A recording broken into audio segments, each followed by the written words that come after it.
Nongeye kugusuhuza mu izina rya Yesu. Amahoro y'Imana nabane nawe. Reka dusome ijambo ry'Imana. Yohana 8:31 n'uwa 32. Nuko Yesu abwira abayuda bamwemeye ati, nimuguma mu ijambo ryanjye muzaba abigishwa banjye nyakuri, namwe muzamenya ukuri kandi ukuri niko kuzababatura. Muri iri jambo ndagira ngo turihereho tuganira ijambo ry'Imana ry'uyu munsi. Ahangaha Yesu yari ari kubwira abayuda bamwemeye. Iri jambo ry'umunsi ryo kuganira nanjye ndashaka kuriganira n'abantu bamaze kwakira Yesu Kristo nk'umwami n'umukiza w'ubugingo bwabo, abavuga ko bakishijwe. Nibo uyu munsi wa none ino message igenewe ahanini cyane. Ndagira ngo uyu munsi wa none twige ku nsanganyamatsiko ivuga ngo kwiga ijambo ry'Imana, uburyo bwiza bwo kwiga ijambo ry'Imana. Nagiye mpura n'abantu benshi mu gihe namaze ndi gusenga, ahantu hatandukanye nagiye nyura nganira n'abantu twiga ijambo ry'Imana, ariko bagakunda kugaruka ku kibazo kivuga ngo mbese usoma Bibiliya gute? Watwigisha natwe gusoma Bibiliya? Ibyo bibazo nakunze kubibazwa n'abantu benshi. Niyo mpamvu uyu munsi navuze ngo reka nkore ino video kugira ngo umuntu wese uzayumva akumva amagambo nawe bizamufashe.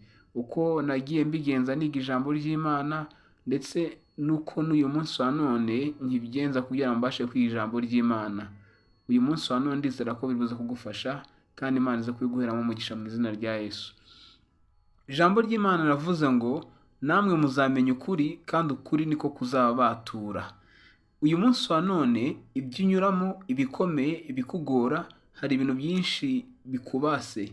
Igituma bikubase ntabwo ari uko Imana idashaka kukubatura, ahubwo ikibazo ni uko utazi igisubizo ahantu giherereye. Ijambo ry'Imana riravuga mu gitabo cya Hoseya igice cya 4 umurongo waho wa 6. Hoseya 4:6. Ijambo ry'Imana riravuga ngo ubwoko bwanjye burimbuwe buzize kutagira ubwenge. Ubwo uretse ubwenge nanjye nzakureka we kumbera umutambyi. Ubwo wibagiwe amategeko y'Imana yawe nanjye nzibagirwa abana bawe. Ijambo ry'Imana rivuga ngo ubwoko bwanjye burarimbuwe, burapfuye, bwishwe no kutamenya. Rero ikibazo byawe ntabwo ari uko Imana idashaka kugikemura, ahubwo Imana yamaze gutanga umuti, yatanze igisubizo, ahubwo ntiwamenye ko Imana yatanze igisubizo, nicyo kibazo ufite. Mbese wigeze ugura imashini runaka? Iyo uguze imashini nshyashya ivuye mu ruganda isohokana icyitwa kataloge. Kataloge niba waraguze imashini ukayibona isobanura imikorere y'iyo mashini, ku buryo ikibazo cyose gishobora kuvuka ushobora gusanga baramaze kuvuga igisubizo. Mu yandi magambo, kataloge igena imikorere mizima y'imashini runaka uba umaze kugura. N'Imana imaze kuturema yaduhaye ijambo ryayo. Niyo mpamvu usoma iryo jambo ryayo wese amenya uko akwiriye kwitwara. Ijambo ry'Imana riravuga ngo ibyanditswe byera byose byahumetswe n'Imana, ngo kandi bigira umumaro wo kwigisha umuntu. Rero ndagira ngo umenye neza yuko ijambo ry'Imana ukeneye, ijambo ry'Imana ariryo rizaguhindura. Ni ijambo ry'Imana ryaguhindura. Nusoma ijambo ry'Imana ibintu byinshi mu buzima bwawe bizahinduka. Nabonye ikindi kintu gitangaje, kubera yuko nasanze no gusenga kwacu burya Imana kugira ngo yumve gusenga kwawe cyangwa se isengesho rizima rishingira ku rugero rw'ijambo riri muri wowe. Niyo mpamvu Yesu yavuze mu gitabo cya Yohana 15:7 akavuga ngo nimuguma muri njye amagambo yanjye akaguma muri mwe, musabe icyo mushaka cyose muzagihabwa. Urabona neza yuko gusenga bigiye kuba ikintu kirashingira ku ijambo ry'Imana ufite. It's a condition. There is a condition. Hari condition runaka ugomba kuba ufite ijambo ry'Imana. So nugira ijambo ry'Imana, numenye ijambo ry'Imana, nusenga gusenga kwawe kuzaba ari kuzima, kuzasubizwa, Imana izakugira neza. Ariko ushobora kuvuga uti oya, njyewe ntabwo nshaka kumenya ibintu byinshi, ntabwo nzasoma Bibiliya cyane, ntazamenya ibintu byinshi. Nka babandi njye numva bimbwira ngo ntuzi ko ijambo ry'Imana yavuga ngo wamenye byinshi ngazabazwa byinshi. ariko nabonye nyine ikintu kiba gitangaje kuko ijambo ry'Imana riravana none ngo wiziba amatwi ngo atumva amategeko gusenga kwe nako ni ikizira. Mu yandi magambo, isengesho ry'umuntu udafite ijambo ry'Imana riba ikizira ku Uwiteka. Nta sengesho ry'umuntu udafite ijambo ry'Imana rizima riba ari ikizira, uretse no kubanga Imana yarisubiza ahubwo ribangamira Imana. Ndagira ngo rero umenye icyo kintu. Iyo wanze kumva ijambo ry'Imana, iyo wanze kumva ijambo ry'Imana ugasenga, iryo sengesho rizakubera ikizira, riba ari ikizira. Utandukanye ahangaha umuntu utazi ijambo ry'Imana n'umuntu wanze ijambo ry'Imana. Namba ni umuntu utarizi, wenda Imana yahengeka ikareba umutima we. So ndagira ngo rero kuva uyu munsi ugire ijambo muri wowe, kuva uyu munsi utangire urye ijambo ry'Imana. Yesu yaravuze mu gitabo cya Matayo igice cya 4, ubwo yari arimo arageragezwa na Satani, aramubwira ngo ntago umuntu atungwa n'umutsima gusa. Matayo 4:4 aramusubiza ati, handitswe ngo umuntu ntatungwa n'umutsima gusa ahubwo atungwa n'amagambo yose ava mu kanwa k'Imana. Urabona ko ukeneye ijambo ry'Imana kugira ngo ukure, ukeneye ibyanditswe byera mwene data. Ikindi, uretse kuba ijambo ry'Imana rituma iyo usenze usubizwa, ryongera amandi magambo umubano uba ufitanye n'Imana. Biratangaje, umunsi umwe Imana yari kuganira na Yosuwa igihe Mose umugaragu wayo yari amaze gupfa. Hanyuma Imana ibwira Yosuwa iramubwira ati, uyu munsi wa none ndakubwira ibanga, uyu munsi wa none ndakubwira icyo wakora kugira ngo nk'uko nagendanye na Mose abe ariko nawe tuzagendana. Ni amagambo ushobora gusanga wenda mu gitabo cya Yosuwa igice cya 1 umurongo wa 8. Usoma icyo gice cyose byaba ari byiza, ariko twebwe turi buze gusoma kuri 28:9. Imana yabwiye Yosuwa iramubwira ngo, niba ushaka nyine ko nzagendana nawe nk'uko nagendanye na Mose, ryari isezerano yari kumuha, ndakubwira icyo ugomba gukora. Imana iramubwira ngo, ibiri muri iki gitabo cy'amategeko ntukarore kubihamisha akanwa kawe, ahubwo ujye ubitekereza ku manywa na nijoro kugira ngo ubone uko ukurikiza ibyanditswemo byose, niho uzahirwa mu nzira zawe ukabashishwa byose. Mbese sinjye ubigutegetse?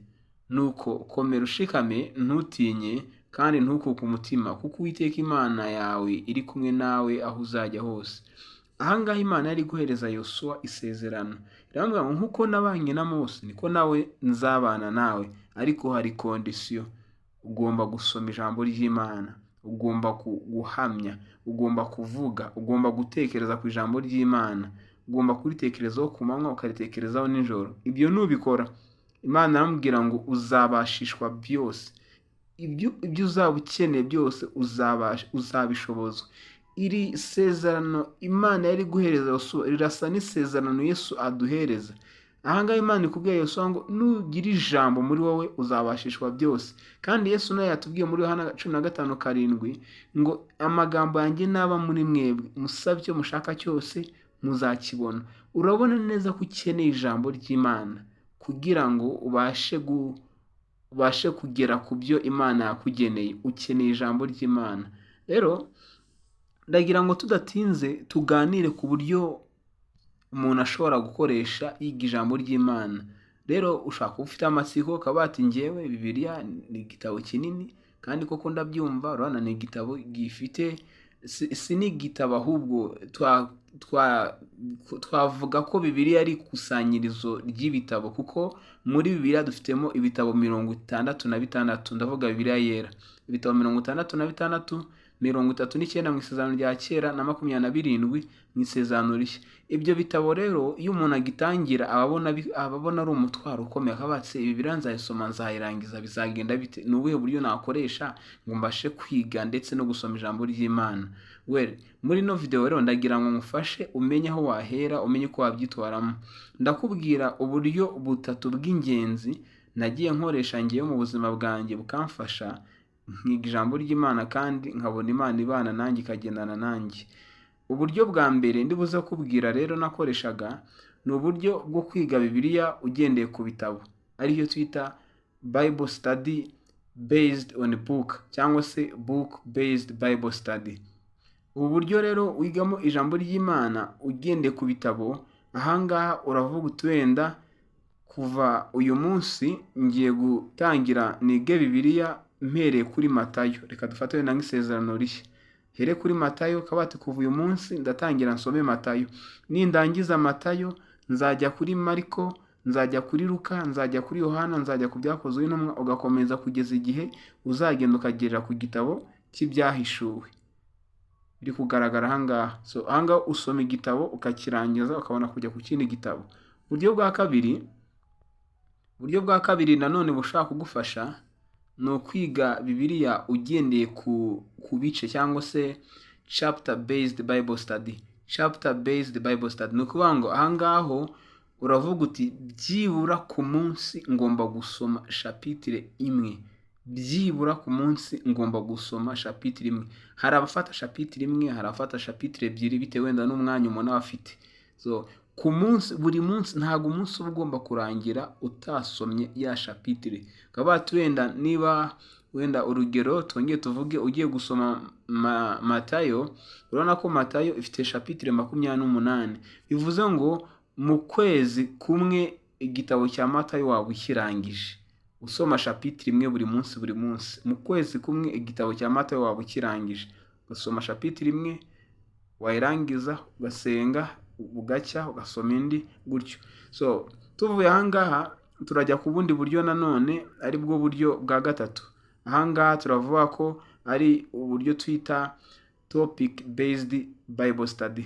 Topic based Bible study, ahangaha wiga ijambo ry'Imana ugendeye ku nsanganyamatsiko, uba ufite insanganyamatsiko runaka uri buze kugenderaho. Urugero, ushaka kuvuga uti uyu munsi ndashaka kwiga ku gusenga. Kwiga ku gusenga ukaba ati ni iki Bibiliya ivuga ku gusenga, ni iki wenda Bibiliya ivuga ku kubabarira, ni iki Bibiliya ivuga ku gutanga, ni iki Bibiliya ivuga ku rukundo, ni iki Bibiliya ivuga ku mujinya, ni iki Bibiliya ivuga ku busambanyi, ni iki mbese ahangaha uba ufite insanganyamatsiko runaka ushaka kugenderaho. Ahangaha rero ho ntago biba byoroshye kuko urumva nk'iyo ugitangira ntago uzi mu by'ukuri ahantu uri buze kubona imirongo uri buze gukoresha ivuga kuri cya kintu, kuri insanganyamatsiko yawe. Niyo mpamvu rero ngiye kugufasha nkakwereka uburyo ki wakoresha kugira ngo ubashe kwiga Bibiliya kandi bikorohere. Mbere y'uko nkwereka buno buryo, urabona ko ubu buryo bwa gatatu ngezeho bwo gukoresha topic buraza kugusaba ko uraza kumenya amaverse menshi. Ahangaha niho rero ushobora kuza gukoresha telefone ikakorohera. Ubundi buryo ndakugira inama yo gufata Bibiliya ukagira ino Bibiliya iri hard, zino Bibiliya zisanzwe dutwara mu ntoki. Ugomba kugura iyo Bibiliya kuko iriya Bibiliya ni nziza, iriya Bibiliya irafasha. Iyi Bibiliya muri telefone isa n'isa ushaka kubyuka ugasanga ntabwo ukifite, ushaka kubyuka ugasanga na telefone yawe yapfuye, ushaka kubyuka kandi ntabwo kuba telefone yawe yapfuye cyangwa se bayikwibye bisobanuye ko ugomba no kububuza ijambo ry'Imana. Niyo mpamvu ugomba kugura ino Bibiliya isanzwe ukayitunga iwawe akaba ari uzajya usoma. Iyo bitabaye ibyo ngibyo rero bishaka kubyara wenda ikindi kibazo mu gihe runaka. So iyo ufite iyo Bibiliya rero, iyo muri telefone iraza kuza nk'inyunganizi. Ngiye kukwigisha rero uburyo ushobora gukoresha ino Bibiliya muri telefone ukabasha kumenya ibintu byinshi. Bibiliya muri telefone ngewe nkoresha, wenda ndaza kuyibereka, ndaza kubishyira muri description link yayo ku buryo ushaka kuyidownloadinga nawe nyine ushaka ko wayidownloadinga ntacyo bitwaye. Iyo muri telefone iba ifite search, hari ahantu nyine ushaka gukoresha nka search, murahabona ahangaha kuri search. Iyo hakanze uba ushobora gushaka ikintu cyose ushaka muri Bibiliya kandi ukaba wakibona. Urugero, tuba tugeze kuri ubwo buryo bwa gatatu bwo kwiga tugendeye kuri topic. Reka wenda dushake nko kumenya ni iki Bibiliya ivuga ku gusenga. Uraza ukandika kandi muri search ukandikamo gusenga, warangiza ugasashinga cyangwa se ugashaka. Ahangaha turaza gutangira tureba wenda Bibiliya yose nihe mirongo iri muri Bibiliya yose ivuga ku gusenga. Tegereze kugeza igihe buza kuguhera igisubizo. Uri kubona ko mfite imirongo cyangwa se amaverse 95 muri Bibiliya yose ari kuvuga ku gusenga, amaverse 95 bitewe wenda no kuntu washatse. Nawe ushaka kuba tunashaka kumenya amaverse ari mu isezerano rya kera avuga ku gusenga, cyangwa ndashaka kumenya amaverse ari mu isezerano rishya cyangwa mu gitabo runaka avuga ku gusenga. Nawe OT sobanura Old Testament, NT sobanura New Testament. Reka turebe ni amaverse angahe ari mu isezerano rya kera avuga ku gusenga, Old Testament. Reka turebe result duha. Urabona ko mu isezerano rya kera dufite amaverse 57 avuga ku gusenga. Reka turebe mu isezerano rishya. Mu isezerano rishya urabona ko dufitemo amaverse 38 avuga ku gusenga. Reka wenda turebe nko mu gitabo cy'imigani kirana ndimo nasomamo. Igitabo cy'imigani ni amaverse angahe ari mu gitabo cy'imigani avuga ku gusenga. Urabona ko dufitemo verse imwe yonyine.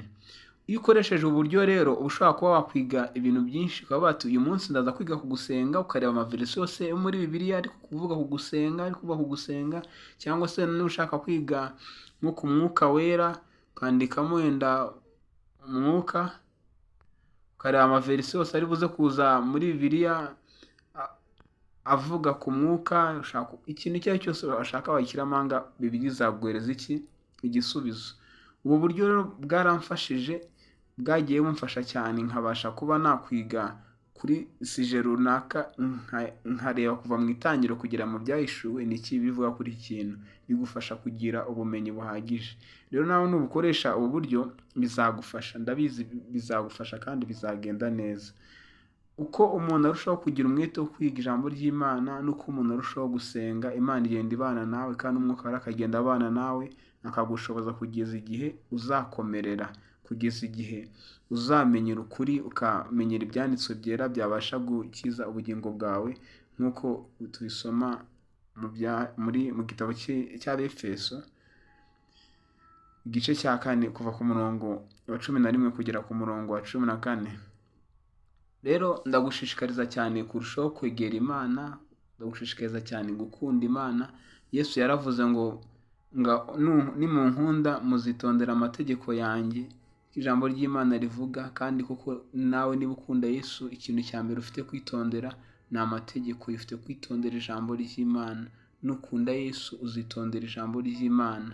Nukunda Yesu uzaha umwanya amagambo yakubwiye, kuko umuntu wese iyo umukunda witondera amagambo ye. So rero niba ukunda Imana, niba ukunda Yesu, urushaho gukunda ijambo ry'Imana kandi bizagufasha, bizaguha imbaraga. Imana iguhe umugisha rero, komeze ugire umwete. Ikindi ntabura kukubwira muri uyu mwanya nuko hari abantu bagiye bambwira ngo ndasoma ngo simbyumve, ngo hari ibintu usoma ntubyumve. Ntacyo bitwaye, bisome. Igihe kizagera ijambo ry'Imana avuga ngo umwuka wera ngo azabigisha. Umwuka wera niwe utwigisha, akatubwira ibyo dukwiriye kugira gute, ibyo dukwiriye kumenya.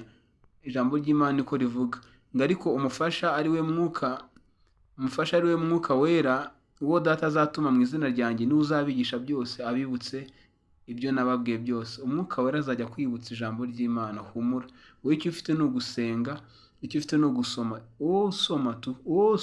Usome ntacyo bitwaye. Umwuka wera azajya kwibutsa ibyo usoma, nubisobanukirwa ntacyo bitwaye, ubutaha uzajya ubisobanukirwa. Kuko hari igihe nasomaga nk'ikintu uyu munsi sinyumve, ejo nakongera gusoma ibyo nsomye ku munsi w'ejo bikansobanurira ibyo kuri uyu munsi wari watambutse. So humura rero nawe usoma, Imana izajya igufasha, izajya igusobanurira. Nujya umara gusoma jya usenga, usengera ijambo wamaze gusoma kugira ngo Imana iguhe kuryumva nk'uko riri, iguhe kuryumva nk'uko yagize gute, yarigennye.